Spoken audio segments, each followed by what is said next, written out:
L'entrepreneuriat, cher résilient. Quand on dit enrichissement, beaucoup pensent à l'entrepreneuriat. Investir, créer une entreprise, faire grandir et puis en jouir. Aujourd'hui, j'ai envie de vous partager certains pièges liés à la création d'entreprise. Ce sont des erreurs que beaucoup font lorsqu'ils sont en train de lancer une entreprise. Je voudrais partager avec vous 10 erreurs courantes lorsqu'on est en train de créer son entreprise afin qu'on ne tombe plus dans ces pièges-là dans la communauté. Non, on n'est pas obligé de faire les mêmes erreurs.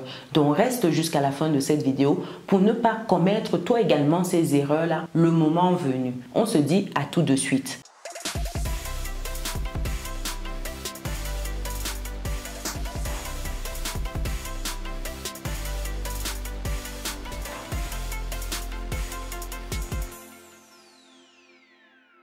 Bienvenue de nouveau sur Business et Réussite, la chaîne qui te permet de muscler ton mindset et tes finances. C'est quelque chose qui te parle? Clique sur le bouton, active la cloche, partage autour de toi. Si tu me découvres dans cette vidéo, je suis Chimène Nana, je suis maman, je suis entrepreneur, je suis investisseuse et j'accompagne des personnes qui souhaitent investir, qui souhaitent level up leurs finances, qui souhaitent mieux gérer leur argent au quotidien. Donc si c'est ton cas également, tu peux me contacter en allant sur business-et-réussite.com, onglet prendre rendez-vous. Si tu souhaites investir dans l'immobilier, sur les marchés financiers, investir en Afrique, contacte-moi, onglet prendre rendez-vous sur business-et-réussite.com. Et pour des personnes qui immigrent en France, qui sont depuis un moment, vous avez ce livre Vivre et réussir en France qui vous permet justement de multiplier vos sources de revenus.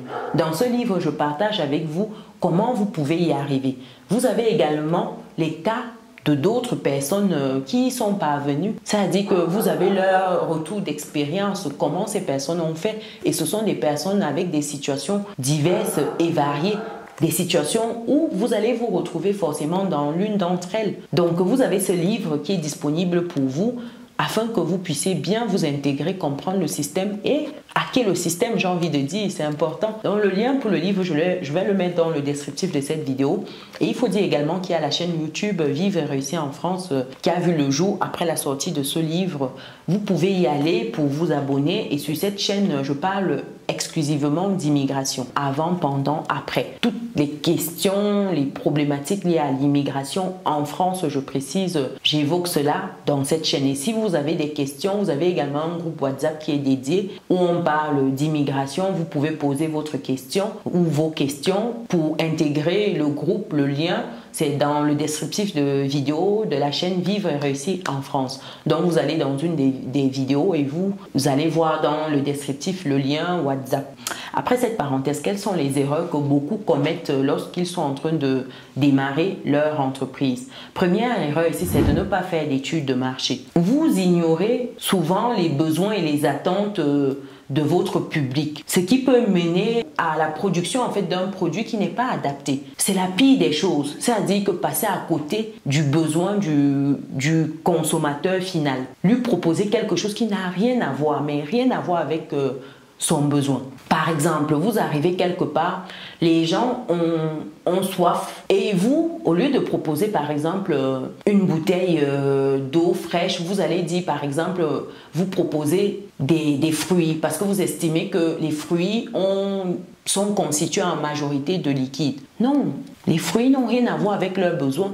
Ils ont besoin d'eau, ils ont besoin de quelque chose de rafraîchissant. Une eau fraîche, peut-être limite des jus de fruits frais, mais pas éloigné de ça en fait, pas autre chose que des liquides. Vous venez proposer des fruits en disant que les fruits, vous avez de l'eau, ça va vous permettre d'avoir aussi de l'énergie, etc. Non, vous n'avez rien compris. Vous allez proposer un produit qui ne parle à personne dans cette zone-là. Donc, il faut prendre le temps de faire une bonne étude de marché afin de proposer des services qui répondent véritablement aux besoins du client final. Ensuite, deuxième erreur ici, c'est de sous-estimer en fait les coûts. Ici, c'est de ne pas évaluer correctement tout ce qui est coût de démarrage, de fonctionnement et puis tout ce qui est besoin de trésorerie dans le secteur où on s'est positionné. Quand vous sous-estimez les coûts, vous payez ça cash. Ça se voit tout de suite à peine vous avez démarré. Parce que le terrain ne trompe pas. L'Excel, vous pouvez ajuster comme vous voulez. Mais quand vous êtes sur le terrain là, ça ne s'ajuste pas comme ça.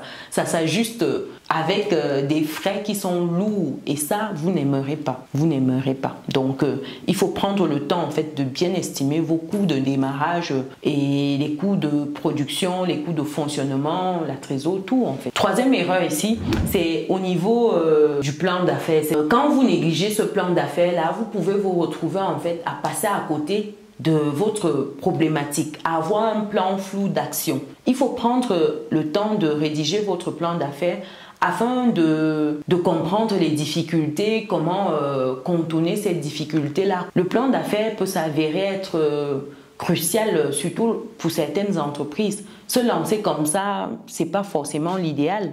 Quatrième point ici, c'est d'ignorer le marketing. Dans tout business, en fait, le marketing est crucial. Vous ne pouvez pas démarrer une activité et vous pensez que votre produit va se vendre tout seul et qu'il n'y a pas besoin de stratégie marketing pour lancer, pour croître, pour passer à un autre step, etc. Non, ce sera compliqué. Donc ici, vous avez besoin du marketing, vous avez besoin de la publicité. Dites-vous que si des marques comme Coca-Cola, Pepsi, etc. continuent de communiquer, ça veut dire que vous alors qui démarrez avec votre produit là, vous devez seulement exploser en termes de com. Parce que des marques aussi connues que celle-là continuent avec la publicité. Apple continue de communiquer massivement. Qui êtes-vous pour penser que parce que votre produit est exceptionnel, vous n'avez pas besoin de communiquer? Même le meilleur produit a besoin d'être vu pour être acheté. Même le meilleur produit a besoin d'être vu pour être acheté. Je répète, pour que ça rentre bien. Parce qu'il y a beaucoup qui disent que ah non, nous on n'a pas besoin de communication. Ça veut dire que le besoin est tellement présent qu'on n'a pas besoin de communiquer. Ah bon? Ah bon? Tu n'as vraiment pas besoin de communiquer. Tu vas bientôt lire, comme on dit au pays. Cinquième point ici, c'est trop se concentrer sur le produit. Non! Il y a des gens qui lancent le produit, ils sont seulement omnibulés par le produit, le produit, le produit. Et ça, ce n'est pas bien parce qu'il faut comprendre que le produit n'existe pas s'il n'y a pas un client qui est prêt à acheter ça. Donc, ça veut dire que vous devez prendre le temps de comprendre l'expérience client. Est-ce que l'expérience client est si intéressante? Vous devez écouter les retours du client et adapter votre produit, améliorer votre produit en fonction de ces retours-là. Vous ne pouvez pas être là, vous êtes toujours en train de peaufiner un petit truc sur le produit. Vous oubliez les clients qui disent que il y a ça qui ne va pas, ça. Et vous êtes omnibulé par des détails qui ne permettent pas d'augmenter cette expérience client-là. Vous êtes en train de tuer votre business. Le client ici est roi en toutes circonstances. C'est parce que le client est là que votre entreprise existe. À la minute où le client donne son argent ailleurs, vous mettez la clé sous la porte. Oui, vous mettez la clé sous la porte. Donc, n'oubliez pas ici de prendre en considération ce que le client attend du produit, les améliorations qu'il aimerait voir dans votre produit, dans votre service. Ce n'est qu'en écoutant le client que vous serez en mode futur, que votre entreprise aura des chances de passer 1 année, 3 ans, 5 ans et puis s'inscrire dans des générations. Sinon, vous êtes condamné en fait à mettre la clé sous la porte. N'oubliez vraiment pas ça. Le client ici, il est roi. Sixième erreur ici, c'est beaucoup évitent de demander de l'aide. Demander de l'aide ici, c'est simplement, par exemple, aller solliciter des conseils des personnes qui sont déjà sur le terrain, des personnes qui ont déjà accompli des choses similaires à ce que vous souhaitez accomplir. C'est aller vers ces personnes-là pour prendre des conseils. C'est ça que j'appelle ici demander de l'aide. Beaucoup de personnes sont en mode « Ok, j'ai étudié mon marché, je maîtrise tout ». Non, c'est-à-dire qu'il y a des choses que vous allez découvrir au fil de l'eau. Vous ne pouvez pas tout maîtriser d'entrée de jeu, quelle que soit l'étude de marché que vous allez faire. Vous ne pouvez pas. Or, quelqu'un qui est déjà sur le terrain depuis un certain temps, il maîtrise ça en fait. Il maîtrise certains pièges inhérents à l'activité ou à la concurrence ou à l'environnement macro, microéconomique, etc. Et là, lorsque vous allez vers cette personne-là, prendre conseil, quand vous avez une situation, cette personne vous permet de débloquer et d'avancer. Ne négligez pas ce volet conseil-là. C'est très important lorsque vous démarrez une entreprise. Sinon, vous allez vous casser la figure, je vous assure, en bonne et due forme. Septième point ici, c'est au niveau du recrutement trop rapide. À peine certains ont commencé, ils sont déjà en train de recruter massivement. Pourtant, ils peuvent encore gérer un certain nombre de choses, grandir encore un tout petit peu avant de recruter maintenant. Et recruter simplement lorsqu'il y a un volume, une croissance de l'activité et donc qui soutient donc ce recrutement-là. Beaucoup de personnes, à peine ils ont démarré leur boîte, à peine ils sont déjà en train de recruter. C'est quoi le projet en fait? Vous allez payer cette ressource humaine comment? Comment vous allez faire pour payer toutes ces personnes-là? Sachant que les charges salariales sont souvent élevées dans certains pays. Ça veut dire que vous voyez le coût de vos salariés, ça absorbe quasiment vos bénéfices. C'est compliqué. Donc ici, il ne faut pas prendre le temps de recruter rapidement. Il faut attendre un peu, dynamiser davantage et recruter vraiment lorsque c'est un impératif, lorsqu'on arrive au stade où on ne peut pas faire autrement. C'est là alors que vous recrutez. Dites-vous que vous êtes une jeune entreprise et vous avez besoin d'avancer tout doucement. C'est pas parce que vous recrutez grandeur nature que voilà, vous allez prouver quoi que ce soit à qui que ce soit. On s'en fout en fait. On s'en fout. 8e point ici, c'est être trop attaché à son idée. Ah, ça c'est une erreur que beaucoup font. Ils sont attachés à leur idée. Ici, vous devez être ouvert aux différents retours que les autres vous font. Quand vous êtes avec des gens, vous avez peut-être des partenaires et tout, vous avez un conseil d'administration, vous devez tenir compte des retours qui vous sont faits. Ne tombez pas amoureux de votre idée. Ne tombez pas amoureux de votre produit. Non, vous êtes en train de courir vers votre perte. Parce que ici, vous serez réticent à certaines améliorations, certaines évolutions qui sont incontournables parce que vous voyez votre produit comme voilà votre bébé ultime. Non, à un moment, vous pouvez démarrer quelque chose. Quelqu'un vient et puis il mène ça à une dimension que vous n'avez même pas imaginée. Mais pourtant, c'est vous qui êtes à l'origine du projet. C'est pour cela qu'on dit qu'il ne faut pas tomber amoureux de son projet, de son idée, de son produit. C'est dangereux. Par exemple, Steve Jobs, il a démarré Apple. À un moment, il a été viré avant de revenir. Vous imaginez, on vous sort de votre entreprise, de votre bébé. Vous vous retrouvez exclu et c'est parce que voilà, il y a eu cette évolution là. À l'université, il était allé s'inscrire, il a fait tout ce qui est calligraphie, etc. Et puis à un moment, on avait besoin de nouveaux design pour leurs ordinateurs et téléphones, etc. C'est comme cela qu'il revient en grande pompe et tout. Vous imaginez? Or, si c'était un mot de ceux qui sont amoureux de leurs entreprises, de leurs produits, leur idée là, ça allait donner quoi? Est-ce que Apple serait ce que c'est aujourd'hui? Non, je ne pense pas. Donc, il faut éviter de tomber amoureux en fait de votre idée. 9e point ici, c'est de sous-estimer l'importance de la gestion du temps. Il y a des moments où on a envie de tout faire, on a envie de tout embrasser. Et ça, ce n'est pas bon. En entreprise comme dans la vie de tous les jours, il y a le 20% qui produit 80% de résultats. Il faut identifier ce 20% là. Et les 80 autres pourcents, si possible, vous déléguez. Ça ne sert à rien.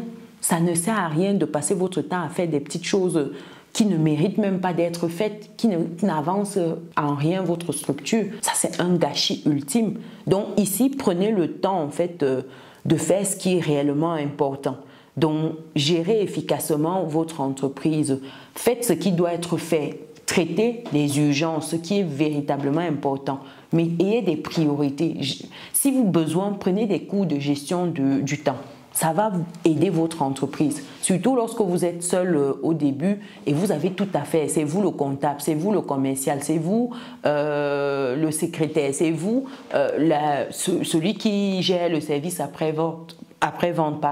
C'est vous qui délivrez les produits, etc. Vous êtes partout. À un moment, il faut que vous soyez organisé, sinon ça ne va pas donner. Ça ne va pas donner. Et un 10e point ici, c'est ignorer tout ce qui est réglementation et tout ce qui est aspect juridique. Quand vous êtes en train de vous lancer dans la création d'une entreprise, ça dit que ce volet-là ne pardonne pas. Vous devez prendre le temps de bien vous informer sur tout ce qui est réglementation en vigueur dans votre environnement, dans votre pays. Parce que quand il frappe où ça fait mal.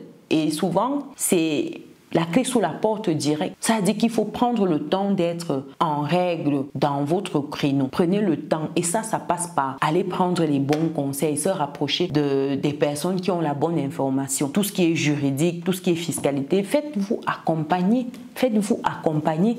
Vous pouvez prendre les services ponctuellement de quelqu'un ou voilà si besoin, mais ne restez pas seul dans votre coin. Donc voilà 10 erreurs que beaucoup font lorsqu'il s'agit de lancer une entreprise. Dites-moi, est-ce que vous avez déjà fait certaines de ces erreurs-là? Est-ce qu'aujourd'hui vous êtes en phase de démarrer une entreprise? Qu'est-ce qui vous fait le plus peur dans tout ça? Partagez, partagez. Partagez votre expérience également dans la création d'entreprises. Aujourd'hui, nous sommes à plusieurs entreprises créées et ce sont des choses vraiment concrètes que je vous dis. Ça peut vous sembler comme ça, mais quand vous êtes sur le terrain, vous vous rendez compte que la plus petite erreur peut être fatale pour votre business. Surtout lorsque vous commencez, vous êtes seul, vous avez certains capitaux, des capitaux qui sont souvent limités. Je vous assure que certaines erreurs vous coupent l'herbe sous le pied. Vous êtes mort en fait avec certaines petites erreurs, mais ça ne joue pas. Vous payez ça cash. Quand vous quittez de votre Excel là pour aller sur le terrain là, la réalité est brutale, je vous assure. Et surtout lorsque vous êtes dans des environnements comme certains pays en Afrique. Oh, ça dit que je ne vais même pas ouvrir cette parenthèse. En tout cas, pour des personnes qui sont arrivées jusqu'ici, mettez en commentaire création de société. Je saurais que vous êtes arrivés jusqu'au bout. Pensez à mettre un like, à mettre un pouce, à partager autour de vous. Ça va sauver la vie de quelqu'un, je vous assure. Nous, on se donne rendez-vous dans une prochaine vidéo.